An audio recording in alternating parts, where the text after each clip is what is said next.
Never in history has there been a job like this.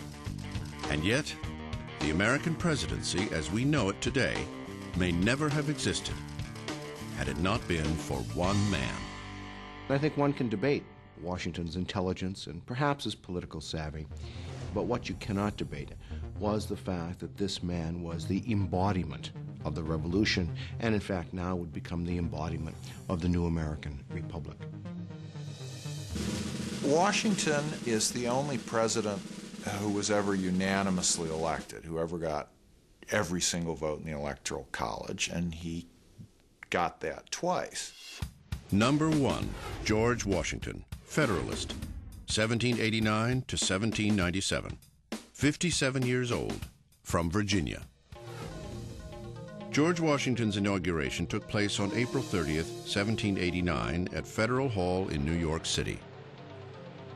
As the first man to take the oath of office, Washington added the words, "So help me God," establishing the very first presidential precedent. So help me God. So help me God. So help me. Help me God. So help me God. At best, Washington was apprehensive about his new job. After leaving his home at Mount Vernon, he wrote, "My movements to the chair of government will be accompanied with feelings not unlike those of a culprit who is going to the place of his execution. I greatly fear that my countrymen will expect too much from me."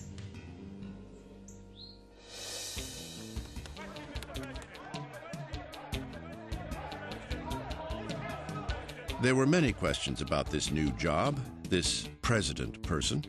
People wondered, what do you say? How do you describe this person, this man who was going to head the United States of America? His Excellency? We could laugh about it a bit, I suppose. Mr. Speaker, the President of the United States. But think for a moment what it would be like in our own time if the Sergeant at Arms had to introduce the President today as His Mightiness, His Excellency, His High Mightiness, the President of the United States and Defender of our Liberties. That, in fact, was one of the titles suggested for the President. And he said, no, call me Mr. President. And, I mean, that's a nice gesture. Doesn't mean much, but it's a nice gesture. It almost meant nothing at all. Just weeks after taking office, Washington came down with a rare bacterial infection. Some believe it may have been anthrax picked up on a farm. Washington nearly died, which could have wrecked the fragile new republic. American historians have spent more than 2 centuries now trying to dig up dirt on George Washington, to find the flaws in Washington. It's a tough chore. For a long time, Washington was thought of as a nice guy, sort of a boob, not real smart, famous for being tall. George Washington brought many personal qualities to the presidency. His dignity, integrity, and honesty are well known. But he also had his quirks. He refused to shake hands when he became president. He thought that was beneath the presidency. It was all part of establishing the image of the presidency. One example is how Washington projected his physical being. George Washington was the most athletic, the most robust, the most dynamic of all the founding fathers. He was the action hero, if you will, of the 18th century, who was considered by Jefferson the best horseback rider of the entire period. Washington usually rode a white horse named Nelson, and Nelson became a vital part of Washington's public relations package. His version of a tailhook landing. When he would visit towns during the presidency, sometimes he would travel in the comfort of a carriage most of the distance between towns, but in many cases he would hop out of that carriage and get on to Nelson and ride into town looking like $1 million, looking like that war hero, that man among men, looking like someone who could lead anyone.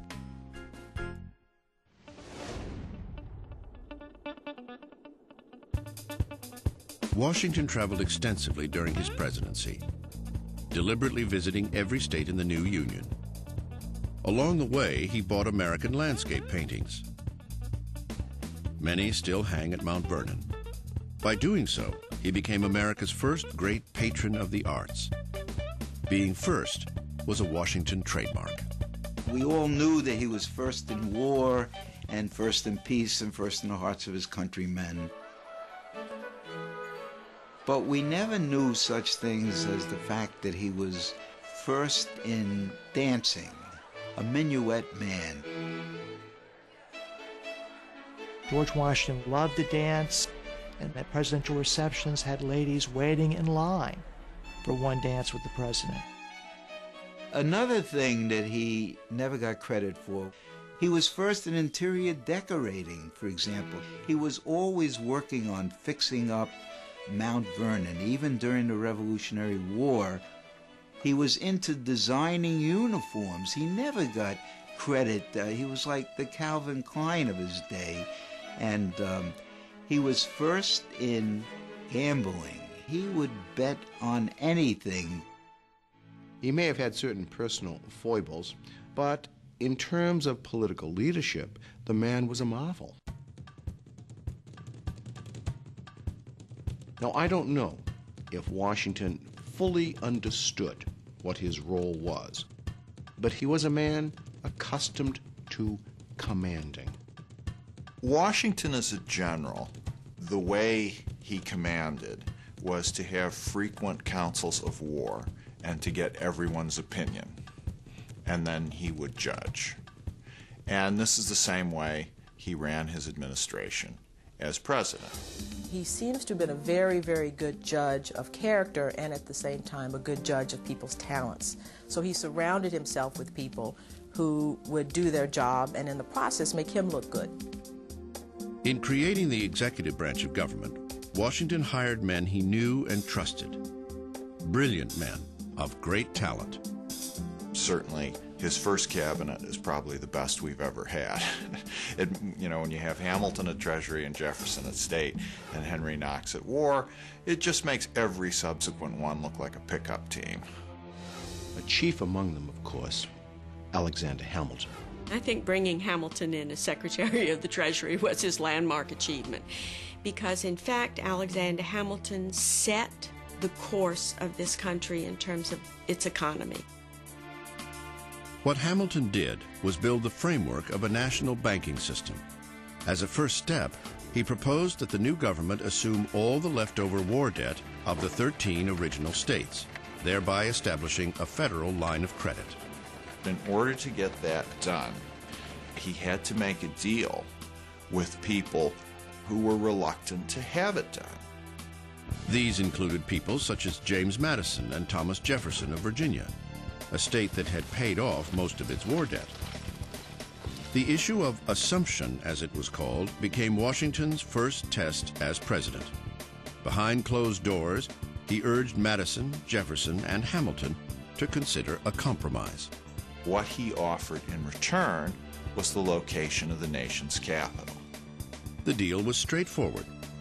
Hamilton got the funding, and the Virginians got the federal capital, to be permanently located on land that belonged to Virginia. Washington let others hammer out the details. But when it came to choosing the actual site of the new federal city, Washington made the final decision himself. He chose a plot of swampland called Foggy Bottom. It soon became unofficially known as the City of Washington. Because it was just a stone's throw from his home, Washington micromanaged the project. He personally surveyed the land where the new city would be built. He helped lay out the roads, and he left his imprint on the proposed President's Mansion by tinkering with the blueprints.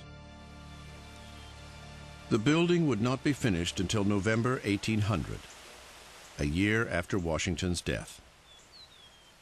George Washington is the only president who never serves in Washington. George Washington defined the presidency, but it defined him as well, especially in times of crisis. One troubling crisis arose in 1793 when war broke out between England and France. Suddenly, America was called upon to choose sides. But Washington chose neutrality. It was a decision that would come to haunt his successors. On the domestic front, however, Washington faced crisis head-on. One defining moment of the Washington presidency happens in his second term, and it's the Whiskey Rebellion. In 1794, Pennsylvania farmers were up in arms over a federal excise tax on liquor. They even dusted off an old battle cry, "No taxation without representation." Washington's point of view was, wait a second, in 1776, we were rebelling against taxes that had been passed in London by the King and Parliament. But these taxes now, in 1794, these are passed in Philadelphia. That's the law of the land. You have to pay them. As the nation's first commander-in-chief, Washington personally mustered 12,000 volunteers to march to Pennsylvania. This show of force was all it took to put down the rebellion. Washington understood very clearly that everything he did as the first president of the United States would be watched by nations abroad and by people at home and would set a precedent. Well, the main precedent, the one that he's known the most for, is that he left. He decides at the end of his second term that he wants to step down. Partly, I think he's feeling the approach of age. He's in his mid-60s. I think he also wants to teach the country a lesson in the passing on of power. And you wonder, for example, if somebody like Richard Nixon, say, had been our first president, would Nixon have stepped down? Grace is a knowing when to leave. Washington left after 2 terms. I think that was his finest moment. In 1798, George Washington produced 11,000 gallons of whiskey at Mount Vernon, making him the single largest distiller of alcohol in America. He was the most deserving person